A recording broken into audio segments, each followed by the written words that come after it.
বিসমিল্লাহির রহমানির রহিম।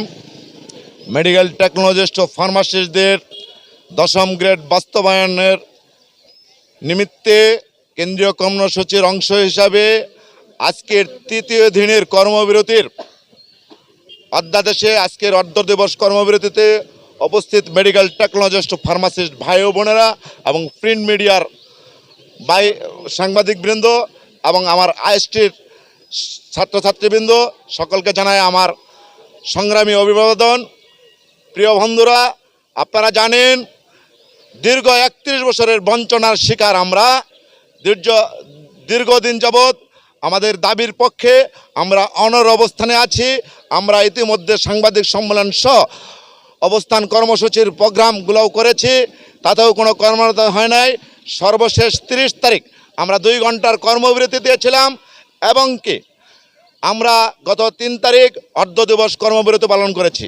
সেই কর্মসূচি থেকে আমাদের কথা ছিল আমরা আজকে চতুর্থ দিনে পূর্ণ কর্মদিবস কর্মবিরতি করব এবং সারা দেশে শাটডাউন পরিবেশের চিন্তা ভাবনাই ছিল আমাদের কর্মসূচির অংশবিশেষ, কেন্দ্রীয় কর্মসূচি।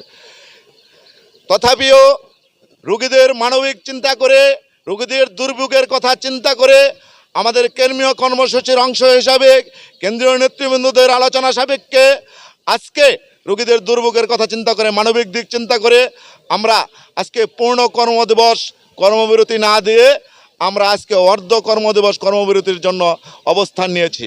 প্রিয় বন্ধুরা, আমাদের একটাই দাবি, আমাদের দশম গ্রেড। আমাদের এক দফা দাবি, আমাদের দশম গ্রেড। দশম গ্রেডের প্রজ্ঞাপন যতক্ষণ পর্যন্ত বাস্তবায়িত না হবে আমরা এই জায়গা থেকে অনড় অবস্থানে থাকব। আমরা আমাদেরকে কখনোই দুর্বল ভাবতে চেষ্টা করবে না।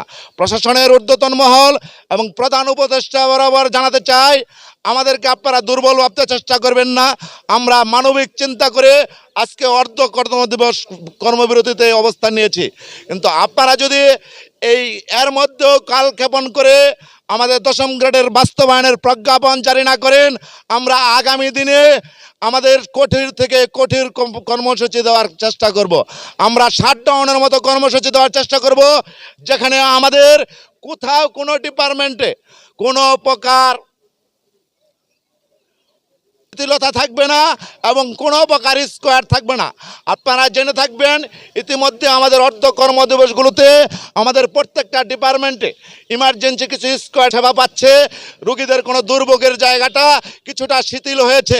যখন আমরা পূর্ণ কর্মদিবস কর্মবিরতি এবং শাটডাউন মতো কর্মসূচিতে চলে যাব, বিশেষ করে ব্লাড ব্যাংকের মতো জায়গা যেখানে রক্তের জন্য রোগীদের অপারেশন থেকে শুরু করে প্রত্যেকটা সার্জারি বন্ধ হয়ে যাবে, প্রত্যেকটা জায়গায় সিটি স্ক্যান এমআরআই পর্যন্ত হবে না, কোথাও কোনো ইনভেস্টিগেশন বায়োকেমিস্ট্রি টেস্ট হবে না, যেখানে ডাক্তাররা কোনো চিকিৎসাও দিতে পারবে না। সুতরাং টোটাল স্বাস্থ্য খাত ভেঙে পড়বে। আমরা চাই না এই স্বাস্থ্য খাত ভঙ্গুর অবস্থানে চলে যাক। আমরা সরকারকে অনুরোধ জানাবো, এই স্বাস্থ্য খাত ভঙ্গুর পরিবেশের জন্য যদি কোনো প্রকার বিশৃঙ্খলতার সৃষ্টি হয়, সেই বিশৃঙ্খলতার জন্য আপনারাই দায়ী থাকবেন। আপনাদেরকে বিশেষভাবে অনুরোধ জানাতে চাই, অনতি বিলম্বে আমাদের দশম গ্রেড বাস্তবায়ন করবেন এবং প্রজ্ঞাপন জারি করবেন, তবেই আমরা ঘরে ফিরে যাব। সর্বশেষে সকলকে ধন্যবাদ জানিয়ে আমি আমার সংক্ষিপ্ত বক্তব্য শেষ করছি।